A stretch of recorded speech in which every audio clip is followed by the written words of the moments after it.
guys, what's going on? Glad to see you're all alive.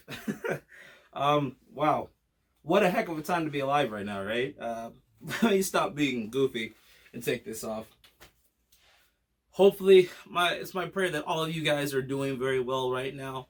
I know that with all this craziness going on in the world, it is very stressful. I know a lot of us have been laid off. I'm actually one of the few that's blessed to still be able to be working right now with my current job.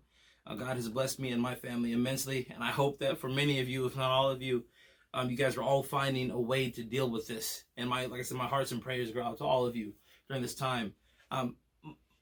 Throughout the years, it's been difficult for me to be consistent with content on this channel. I know that from time to time, I will go on these long hiatuses where I don't post anything for 8 to 10 months. And there have been times where I tried to resolve that and actually make consistent content for you guys. But with just how my life has been, especially over the last 3 or 4 years, it's been very difficult. So I want to first of all, thank all my subscribers. I've reached over 1,000 finally. But I want to thank all my subscribers who have stuck with me and all the new subscribers who are just coming onto the channel now. I want to thank all you guys for sitting with me and being supportive and viewing this, all the videos on my channel. I've had some awesome turnout with my views lately on some of my videos. So I want to thank everyone. If you're a new time subscriber and you're a new viewer, welcome to the channel. Thank you. For all the people who have been here for the last decade with me. I started this channel when I was 14. I'm 25 now. I want to thank you guys as well. You all have been a blessing to me. And I have learned so many things from so many different people in this hobby, whether it be over YouTube or at my train club when it was open at the time. I feel like I should do a life update video, but that's not what we're here to do right now. What I'm here to do today is talk about the MTH Big Boy, but not just any Big Boy, the newest one. I think it's their fifth or sixth run of the Big Boy. Interesting fact, I've owned 4 HO scale Big Boys in my life. I've had the Precision Craft Models Big Boy. I've had the 3rd run of the MTH. I still have a Broadway Limited Big Boy with a smoking whistle, and then I now have this one, the 6th run of the MTH Big Boy. It's my favorite locomotive. I have a separate video which I will link either above me here or down below somewhere there, maybe both. But I have a 45-minute video talking about why I love the Big Boy, which is a review in and of itself. But today we're here to review the MTH HO Big Boy specifically, and this is a long overdue review. I'm talking like 8 years overdue. I should have done this a long time ago. But I want to just let you guys know, it's my goal on this channel, especially over the coming months, to try to provide some content for you guys just to ease your minds and help you get through everything that's going on right now in the world if I can. Just provide some content that's going to ease your mind and ease the pain of everyday life if I can. And as always, I'm here to talk to anybody, all my subs. You guys can either DM me directly or leave a comment down below. Let's have an awesome discussion going about our hobby. Want to let you know as well, right before we get to the review, 2 major videos planned. First one, it's going to be called The Message to Broadway Limited. It's a review and a discussion about all of their sound decoders that they've had over the course of their production history, going back to QSI all the way to the modern day. I've had basically a locomotive from every line, every segment in time of Broadway Limited. The second video that I'm going to do, might as well just flip the camera around and show you what it's going to be about. Swip that around here. It's going to be a collection update, son. We got a lot to go over. Look at that. Look at all. Yeah. I've been busy. I haven't done a collection video in, God, I don't even remember the last time. I think the last time might have been maybe one of my train show hauls. But yeah, that's this is about, I don't know, 7. Well, I've been doing this channel for 10 years, so this is about 10 years worth of purchases, but I've also sold a lot and given a lot of stuff away as well to various friends over the last few years too. So yeah, collection is built up just a little bit. I could spend a couple bucks. But anyway, we will be doing a collection update. Have no idea how I'm going to tackle this, but it will happen, and I hope that's something you guys look forward to. If there's anything that you can see here vaguely in the background that you think you might want me to go over, let me know, and I'll be more than happy to pick something out specifically. But oh, and I also have a few other videos planned. Stay tuned to the end of this video. It's actually the first half will be the review. The second half will actually be the running of the MTH Big Boy, and I hope that you guys will enjoy that as well. And then I have 4 other videos from the train show where I ran this engine at for the videos of 4 different locomotives that I ran at that show. All that happened all before the crazy COVID-19 stuff. But anyway, let's get to the review. Once again, guys, my thoughts and prayers go out to all of you. Stay running trains, stay safe. So here we are. Like I said, this video has been long overdue. I cannot believe how long it's actually taken me to do a review of a big boy on this channel, ironically. Like I said, I do have a video on this channel called Why I Love the Big Boy, which really is a 40-minute review in of itself, but this is my chance to actually get to talk about and explain a little bit of my story specifically with this model. So, as you guys all know, on this channel we do reviews a little bit differently, okay? So, I'm not as big into the physical aspects of the detail as a lot of other reviewers are. I'm not as, I'll be honest with you, ironically, as my name is a Steam King, I'm not as familiar with steam locomotive anatomy as I should be. But I will highlight certain details that stick out to me, but what I like to do is I like to tell a personal story about why I purchased specific locomotives, or why those locomotives mean something to me, or how I purchased something. Every train I have has a story. So with this one, like I said, I've owned 4 big boys. So the Precision Crab models, an MTH, and then I sold that one because when I bought the last MTH, when the third run came out of the MTH big boys, this was actually after I don't know if anybody remembers this, but around, I think it was about 2009, well, no, it would have been about 2011, 2012. There was basically a locomotive drought, a steam locomotive drought, where none of the major manufacturers were producing steam locomotives, with the exception of, I think, Bachmann. You couldn't find any. There were none being put out on the market. And that was because of some issue that the companies were having with the factories in China. So what I was doing at the time was I was coveting, hoping to find a big boy in the second-hand market, in the aftermarket. Never was able to find one. Waited until they re-released these back in, I think it was 2014 or 20... No, actually it was 2013 when they re-released the third run. That run, honestly, was not that great. The engine that I had shuttering problems, which is where the locomotive, and when it starts moving, what'll happen is the drivers will get caught up. They'll stop moving. It'll shutter. It'll jerk forward, and then it'll move, and it'll jerk forward, and then it'll move, and it just kept doing that over and over again. Also, the construction of it felt very cheap. You could tell that there was a difference between the first run of the MTH Big Boys and then at that time the newest run, the third run.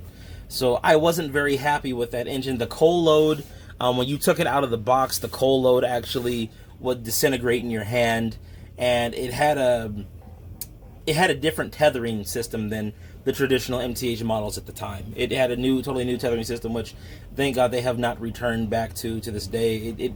I never liked it personally, but it is what it is. At any rate, after that, I think it was 6 months after that run came out, or maybe a year or so, Broadway Limited announced that they were going to come out with a big boy, and that it was going to have a smoking whistle. This is briefly after, I think it was about a year after Lionel had announced their Vision Line big boy, which in O-scale, it was the first O-scale model to have that many features. So it had the depleting coal load, the smoking whistle, the cylinder steam effects. I'm not sure if the bell moved on that model or not, but it was amazing, and the sound was phenomenal. Remember when I first saw the video, I had to pause it, run in the room, tell my grandfather, and we had to go watch the entire. It was like a 45-minute video. Lionel was talking about the Vision Line big boy. Amazing. I still think it's an amazing model. What Broadway Limited did was they decided that they were going to make that model, but in HO, and to have the idea at the time of having a smoking whistle in HO was mind-boggling. It blew my freaking mind. So I decided to sell my MTH big boy. Really, honestly, in hindsight, it was pretty premature. But I sold my MTH big boy thinking I better get rid of this one now before nobody wants to buy it, because everyone's going to want to spend their money on the Broadway. Sold it, made a little bit of the money back that I spent on it, whatever. And then I don't think the Broadway came out for another 2 years from that point. The Broadway model is nice. I love that model. It's very well built. It's very heavy. But in the lighting, let me say this also, the lighting effects are awesome. But I'm not a big fan One, the smoking whistle. I'm not a big fan of the smoke output on the smoke unit, and I'm also not a big fan of the whistle itself and how it sounds. I think everything else they did a fantastic job on, but those three things, for me personally, as a modeler and as a fan of the big boy, are very important, and I think they dropped the ball on it. I don't really like the way that the whistle sounds. The whistle sounds like a cow dying in heat in the middle of a field somewhere. So not really a big fan of how the whistle sounds. But the model itself is amazing. I think it looks great. Details are phenomenal. I knew the moment when Broadway announced that they were going to do a smoking whistle in HO scale. So that would have been back when I had first bought the third run of the MTH Big Boy.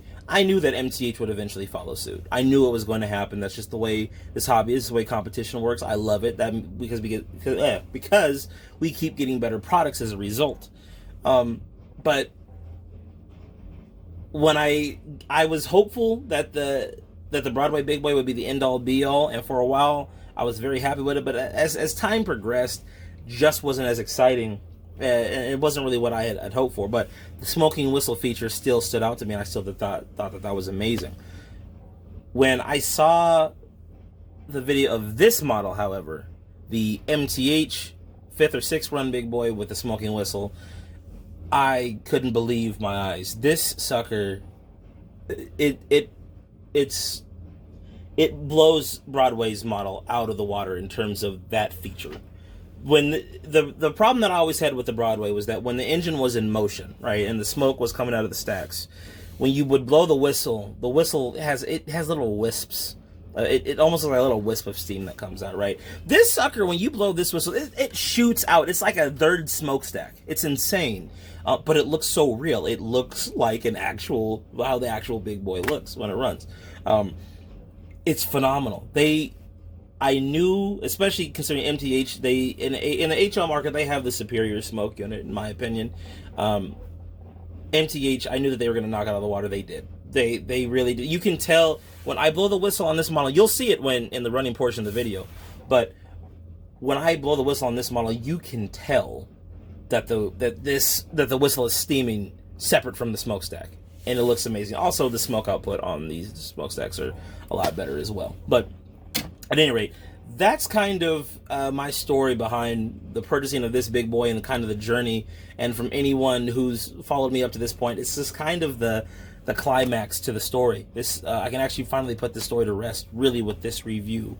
And it's weird in a way. I'm kind of happy to do that, but it is really the end into the Big Boy saga here on this channel. So you're watching Steam King history in the making, believe it or not. But at any rate, let's get up close with this engine, look at a couple of key details and things that I really like about it, and then we'll go into the stuff that I really like to talk about, which is the sound.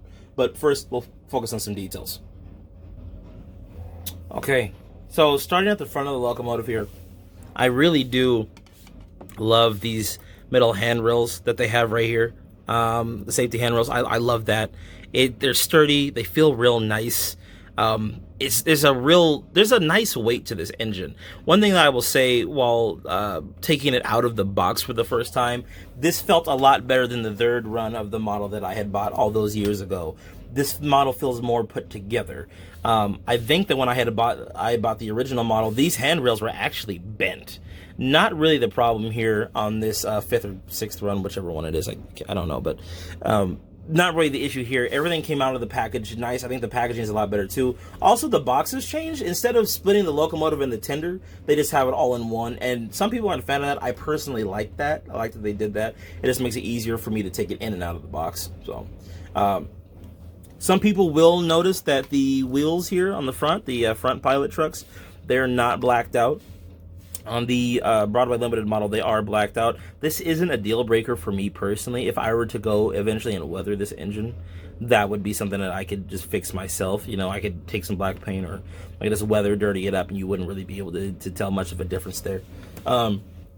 The side rod linkages, they work flawless. No shuttering issues on this engine. Everything runs smooth. The motor is very quiet. I do like the linkages that you see here running along the side of the boiler going back to the cab. One thing that I will say that stands out from the Broadway Limited model and a lot of other big boy models that you will see on the market is that if you look here on the top of the boiler, these valves are actually painted red. Now looking at videos and pictures of the prototype, though they were actually black from what I can tell. They may on some of the prototypes they may have been red at some point, but over time, especially that being that close to the smokestack, over time they're going to get dirty. But I love the color that just pops on these. Beautiful brass whistle there. Beautiful brass bell here at the front. It does swing. Notice that there. I love that. Moving along towards the back here. Now, this is the area that I really love, okay? And this is gonna sound crazy, but this is another reason why I personally prefer the detail on the MTH to the Broadway Limited model. It's these. Once again, we're going back to valves, right? First of all, there's two valves here, okay? I've seen models where there's only one valve, or I've seen models where there's two valves. I believe the Broadway has two, but they're painted black. These are actually supposed to be red. If you look at the old Pintrax videos, Last of the Giants, you'll see footage of the big boys running where you'll see the red valves. Although they're very sooty and dirty, the valves were red on the side, and I'm sure once again over time they did become black because of wear and tear. Fireman and engineer, touching them with their gloves, the gloves being dirty, dealing with all the coal and the soot. But once again, I just love how much they pop. Bearing caps are silver, not only on the trailing trucks, but on the tender as well. Once again, it's not that way on the Broadway Limited model. I'm not entirely sure if it was that way on the original prototypes or not, going off memory. I can't remember, but I think they look phenomenal. Once again, not a problem for me personally. Going back here towards the tender has a real coal load. You have volume controls in the back here, but if you're on DCC, you'll never have to worry about that. The roof hatch does open. This is actually my first time opening it. Does open. Get a little bit of air in there in the cab. The back of the cab does not open. I'm not going to really bother going back there to try to show you the interior of that. But the back head on the cab, the cab interior is painted. It is lighted. The light is very dim. You'll see that in the lighted portion of the video. Not that impressed with it. We do have safety signs that are legible under a magnifying glass back here. And then also another thing I want to point out is there is piping detailing on the back of the tender here. On my third run of the MTH Big Boy, that had a tendency to come off. This does not have that problem. Once again, this model, they seem to take more care with this run than they did the previous 2 or 3 runs, honestly. I really like, just once again, how the engine feels. It pulls a lot, and it sounds really good. Let's go ahead. We're going to zoom in on a couple other parts of the locomotive, and then we'll get into the sounds. So for the sake of the video, I thought we'd just go ahead and flip the locomotive around real quick, just to show you the detailing here on the other side. A little bit more pipe detailing, as you can see, running along the side here. Once again, more lettering, warning signs legible under a magnifying glass. MTH is really good about that level of detail on their models. There is another red valve right here. Bow makes that pop. Just going to run along the side here. See all the linkages. Oh, God, let's just pause real quick here. Love that piping detail along the side of the firebox there. Just gorgeous. Absolutely gorgeous. One thing that it is missing, and this is a knock in points here, there is no dynamo.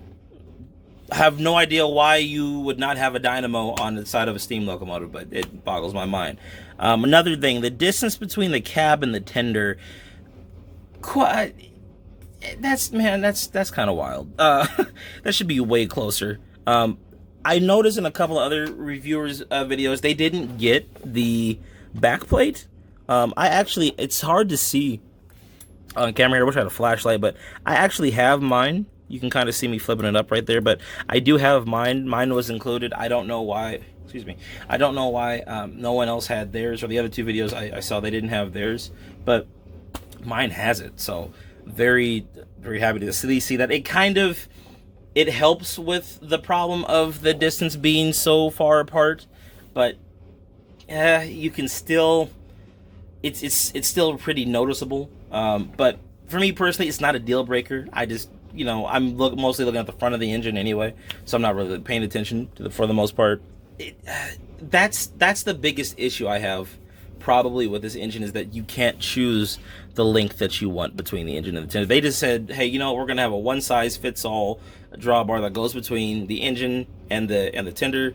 I get why they did that. For any customers that have tighter radius curves that are running an 18-inch, they won't have any problems. But the thing is, for us who like to run more prototypical trains, who are going to run them on bigger layouts, you're kind of leaving us here to hang. And I really wish that they'll, at some point in time, I'm hoping that they come out with something that we can use, a different drawbar that we can use to replace this one, so we can get that more prototypical link between the cab and the tender. But crew figures are painted, just so you know. And then, other than that, this sucker is just a beast, man. I love it. They got a lot of the detail right. I know that there are going to be some purists out there that are going to say, no, this is wrong and that is wrong and this and that. It's like, look, man, I'm sure that this isn't the most detailed model you can get in HO. If you want something on another tier there, I'd recommend looking to brass. But for me, I think this will do it. So let's get into some sounds, and we'll go over the particulars of that. All right, so as always, we're using our handy dandy NCE power cab controller for our locomotive here. MTH locomotives typically start up with function 3. Now, ironically, you hear that whirring sound when you first hit the button. That would be the dynamo, but unfortunately, there is no dynamo on the engine. So MTH, what the heck, man? Next steam locomotive I buy from you guys better have the damn dynamo. Anyway, moving on. So the function 3 was to start us up here. I want to talk about how this engine sounds and how MTH somehow ripped off Broadway Limited sound files. I find that incredibly interesting, how this sounds like a lot of the old Paragon 2 Broadway Limited models, and some of the later, some of the later Paragon 2 models, and some of the early Paragon 3. The sounds are nice. It's not typically what an MTH engine sounds like, but it's okay. I'm digging it. I'll work with it. Smoke unit normally comes on when you first fire up the locomotive first time out the box. So that's what the little fan that you're hearing in the background. The smoke unit for the whistle is separate, which is a little. It works a little different from the Broadway Limited model. So with Broadway, there was no way to turn off the smokestack smoke unit separate from the whistle, but on the MTH, they are operated by two separate functions. So function 7 on your remote, why did I do that? Function 7 on your remote will actually turn on your whistle.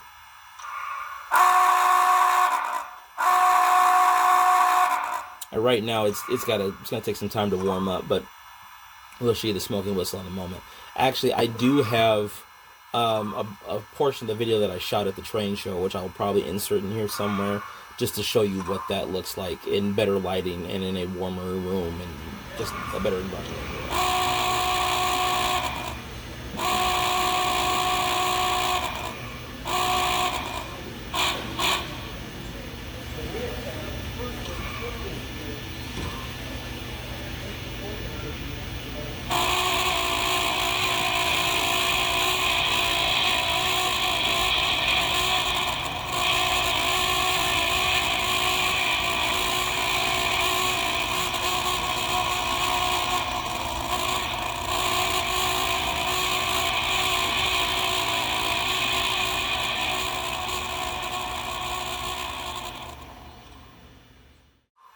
But whistle does smoke.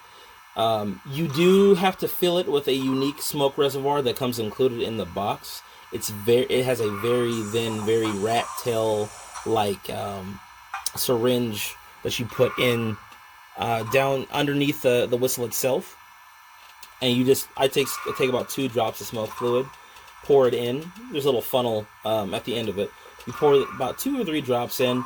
You blow into it and you push the smoke fluid into the actual whistle itself. So you can kind of see the smoke starting to billow out there out of the top now that things are kind of getting warmed up here. Let's turn on some lights. I like that headlight. It looks a bit more yellow on camera than it is in real life. But it is a nice, soft, yellowish, whitish light. No blue tint to it. I think on the Broadway model overall, the Broadway has better lighting. If you hit function, where am I here? If you hit function, I think it is 5. Yes, function 5. That will give you, grab this. Give you marker lights, number boards, and then the cab light. Cab light, I will try to show you guys in a minute. It's kind of hard. It's definitely hard to see at this angle with all these lights on, but it's hard to see in general anyway. The only time you can really see the cab light is when it's dark. But one thing I will say, MTH always does a good job on their additional features. I do like these lit number boards. I do like the lit marker lights. I think they have a nice soft glow to them. The Broadways were very bright, but I don't mind the lighting being different on this one, but I will probably have to give the points to the Broadway in terms of the lighting effects on the model. But I think these are fine. These look good. But I will say that the number boards are a bit dim, but I don't think that's necessarily unprototypical. So in the dark, they look phenomenal, though. Let's listen to some other details here. Bell. First of all, let me say this about the bell.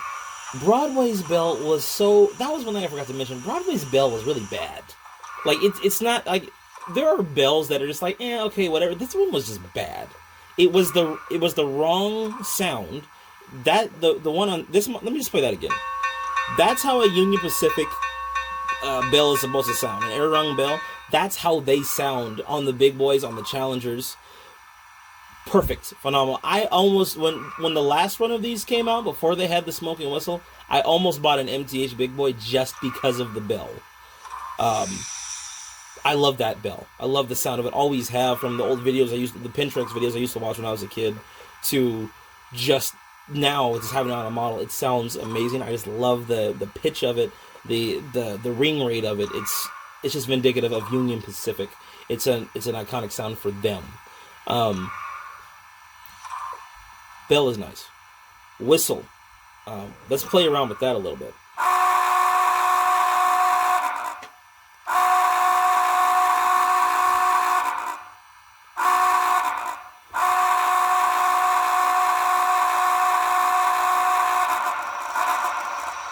So the whistle is playable, right?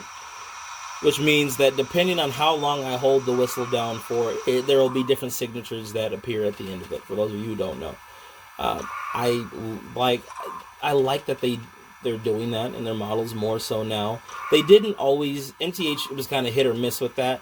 Some of their models, their earlier models, did do it, like the K4s, like the very first run of K4s, and even their Berkshires. They did that, but some of their other models, like the Mikados, as well as the Triplexes, which have the same whistle, they didn't do that. They didn't have playable whistles. But the whistle overall as a whole, it sounds like the big boy. This sounds like a big boy is supposed to sound. The quality of it is nice. I don't like the buzzing, though, that you get from the tender when you blow the whistle. I think they needed a better speaker enclosure for that. But the whistle does sound nice. That was one of the biggest things that drew me to this engine when I was younger, was that the whistle made all the difference for me. That whistle, this engine has, it's perfect. Perfect for the big boy. Not so much a fan of the Broadway whistle or the Broadway bell.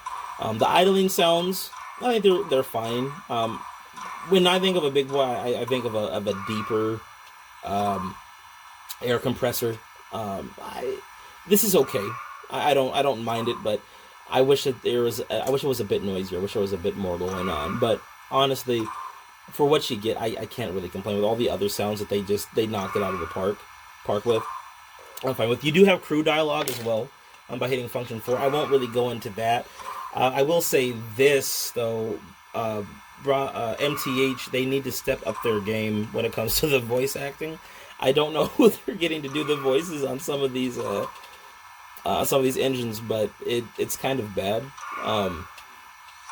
But it's a cute little novelty thing that they throw in there that's nice. So I won't rag on them too hard about it. But the voice acting, yeah, it needs it needs a bit of work there.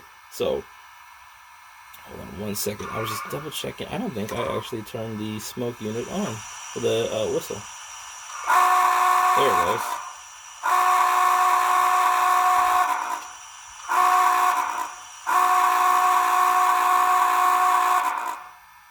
Okay. I might have already had it turned on initially. But so you can see from even right there, from this poor lighting and just this fair camera quality, you can tell that this whistle, the steam is just pouring out the top there. I am so excited to see what other models, especially moving forward in the future with this hobby, how many other companies are going to follow suit with this gimmick or this feature. I want to see that in a lot more locomotives. I hope that Broadway will do that in their Commodore Vanderbilt that is supposed to be releasing by the end of this year. I know that MTH is doing it in their new Daylights, which I'll probably have to purchase one of those, as well as their Berkshires. They're also supposed to have a smoking whistle. I would like to see, but I want to see it on an engine where the whistle isn't next to the smokestack.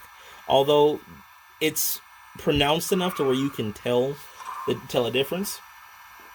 It would make more of a difference if you had it on a locomotive where the whistle was back away from the smokestack. But like I said, a Hudson would be really nice to see that on. I would really like to see that on a Hudson. Let's talk about the whistle in a little bit more detail. I'm going to switch the camera angle real quick so we can go into something that I found very interesting.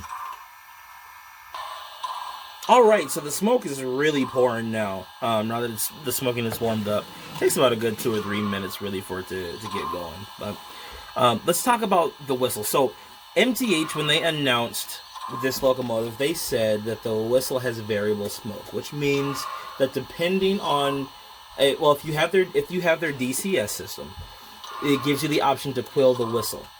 They said on DCC this will not be accessible, but on DCS, if you quill the whistle, depending on the intensity of how hard you're pulling, basically as it's pulling down on the whistle cord, it'll change the smoke output of the engine. Now, the thing that I was wondering about when I first heard this was, okay, every MTH engine has a quillable whistle feature. So where let me rephrase it. I shouldn't say a quillable whistle feature. It has a whistle signature where the engineer is quilling the whistle for the grade crossing, right? I was wondering if even on DCC, if you would see the effect of that on the model. Although we don't have access to the ability to quill the whistles on the MTH models, will it still work on the quilling signature? The great news is that it does. I didn't see anyone else talk about this in their videos, but if you pay attention here, and I'll do it for you in just a moment, but if you pay attention here, okay, look at the whistle, you are going to notice that when I quill this, or I do the quilling signature, you'll see the intensity of the smoke change depending on what part of the signature we're going through. So let's go ahead and give that a try.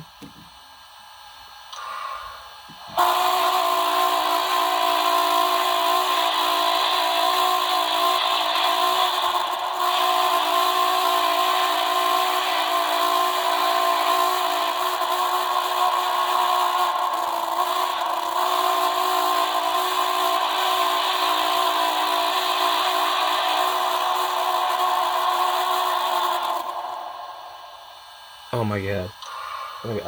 I need to grab a napkin, excuse me a moment. Guys, that's freaking awesome. I'm just gonna say this right now. That whistle is amazing. Like, this is great, right? Like, the whistle by itself, when you're just blowing it like that's cool. You know, you got this. You know, you can do, you know, all this little stuff. That's awesome, right? The whistle signature on this, far improved over what it used to be on the third run of these. On the older MTH HO big boys, go look at some old videos from other channels on how the whistle used to sound with the quilling, right? Nothing like this. This is phenomenal. Man, I'm almost lost for words. I love it. And I also like that they kept that in there for us DCC users, although we can't quill the whistle ourselves and play with it, play with the quillability and the customizability of the whistle. I think it's cool that they still allow that feature in there for the cooling effect for the grade crossing. So that's neat. Other than that, like I said, the whistle is playable. If I hold it down for a certain length of time,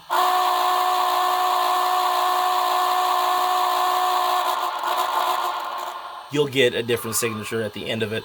So like there was 2 toots to the whistle. If I do, I can do my own grade crossing as well. So we do.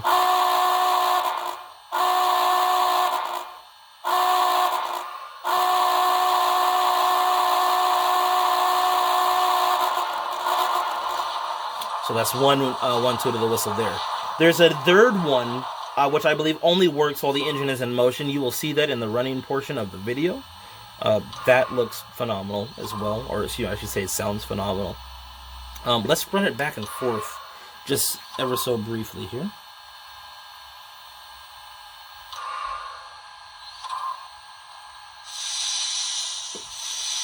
You see the smoke is synchronized with the chuff. The chuffs sound good. Little different than the older runs.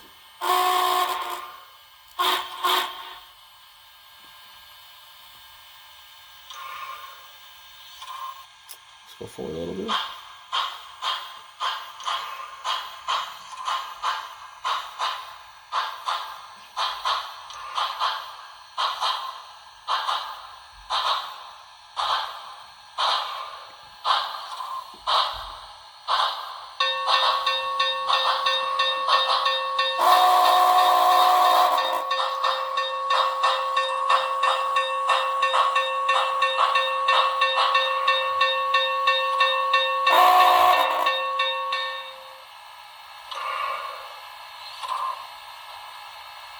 Back it up here.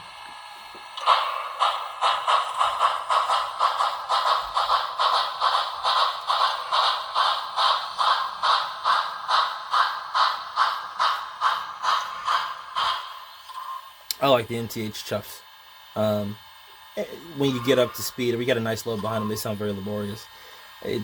They do a good job with their with the chuff sound effects. When I was younger, I used to think that MTH had the best sounds in the market, and at the time when I said that, that was fairly accurate for HO scale. Tsunami was the best decoder out there at the time. Now we've got things like the new Locomotive decoders, as well as the new TCS Wow sounds, and even the Tsunami 2s are phenomenal. That's a whole nother video I need to do.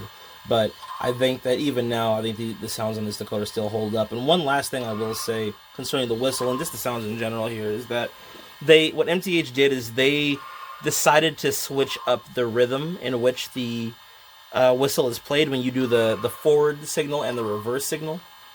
Actually, excuse me, the reverse signal is still the same as it was on all the old previous runs, but the new forward signal, it's just very minute. It's just a small detail, but I think it's cool.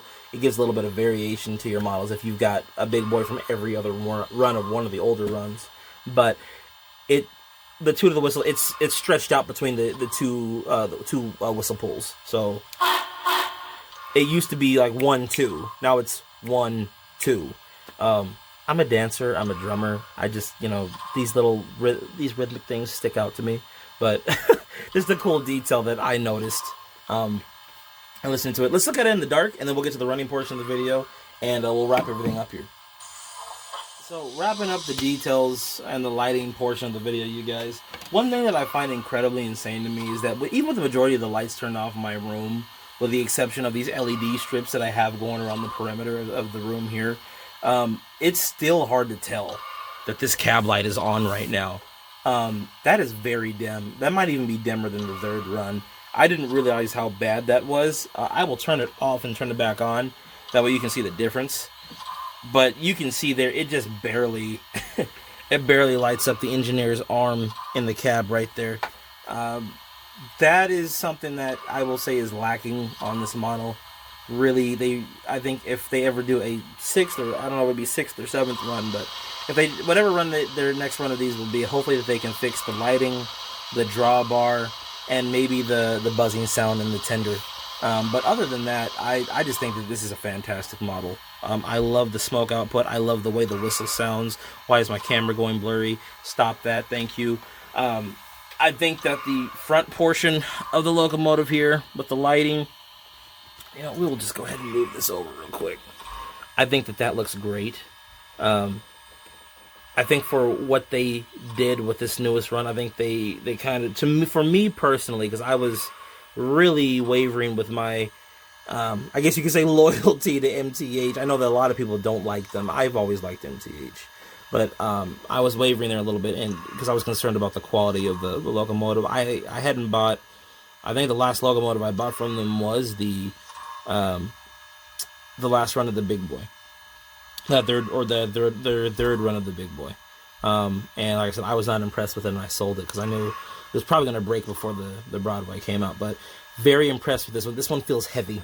It feels very heavy. It feels heavier than the other one. The other one felt very light, almost plastic-like, even though it was made out of die cast. This one, you could tell that everything is put together well. The wheels, the way that they connect to the frame, you can tell with certain locomotives when you pick them up, it just feels like it's just limp.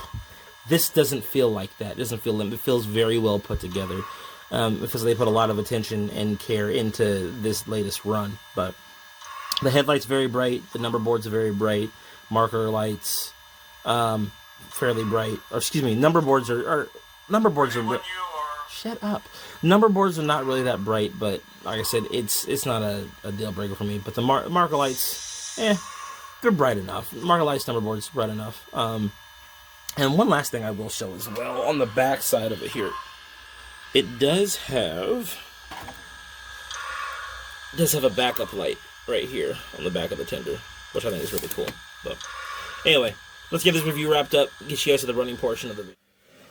Alright guys, so that's going to finish us up here today. I want to thank you all for watching. If you're a new-time viewer, welcome to the channel. Please consider subscribing. I want to put out more consistent content so I can actually build my channel up to have, you know, maybe at least 30,000, 40,000 subscribers at some point.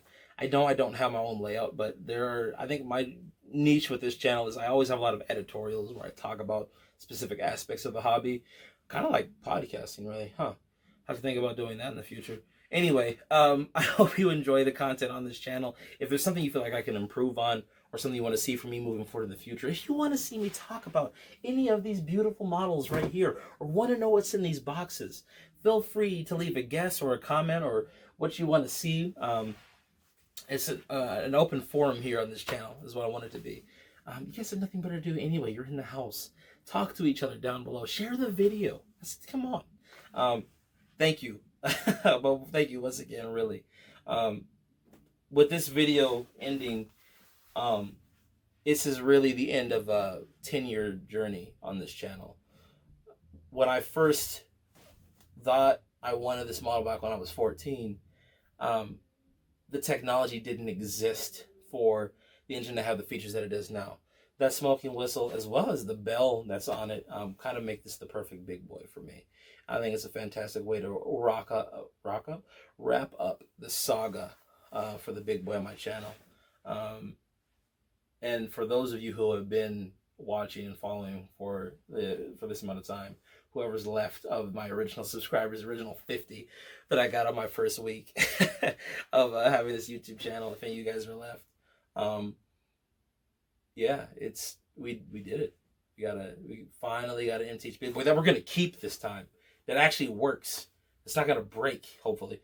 I really feel blessed to be able to afford this model and all these other ones. And honestly, a lot of it's because of you guys at home, my viewers. Were able, you know, from some of the revenue I made on YouTube, I was able to afford certain things too. So you guys have been really awesome, really helpful, and really a blessing to me, my personal life, my family. Just making this YouTube channel, these videos, is therapeutic in many ways. So, but anyway, with that being said, stay safe, guys. Peace. God bless. My prayers go out to all of you. I pray that you all stay safe. Like I said, leave a comment down below. Share the video if you enjoyed it. And I hope you enjoyed the running portion of the video as well. So I'll catch you guys in the next one. Take care.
Am I clear?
What do you use for oil?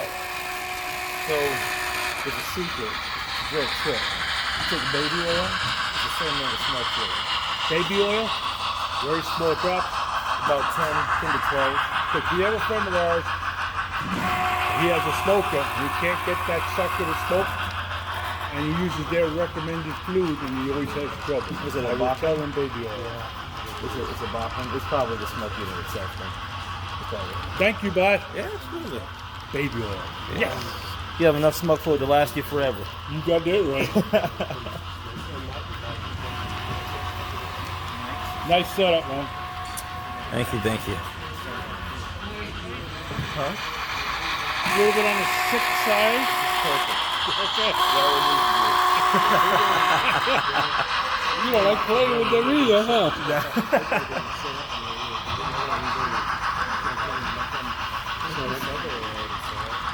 Everything's organized out here first, and then we can everybody go down there. So.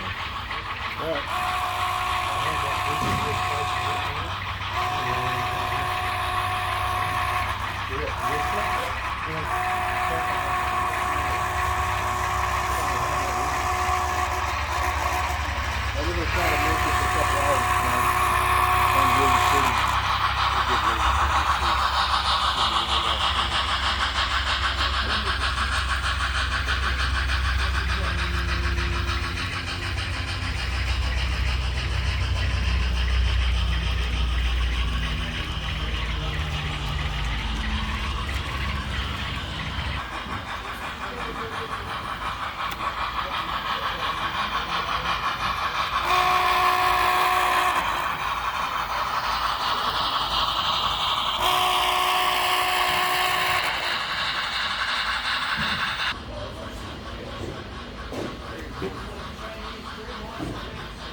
Seattle's the same way. You know?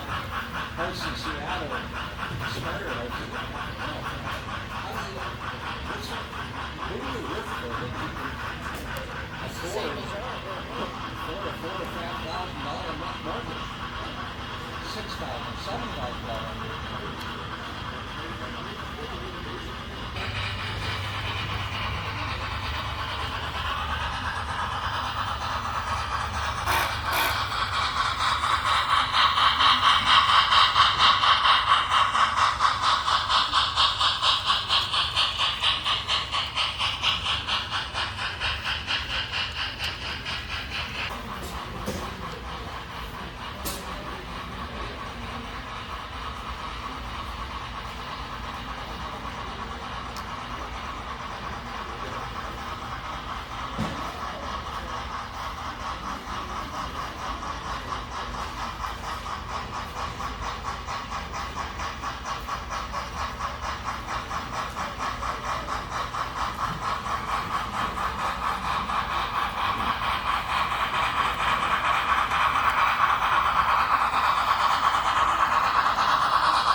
Got her all the way down? Yeah.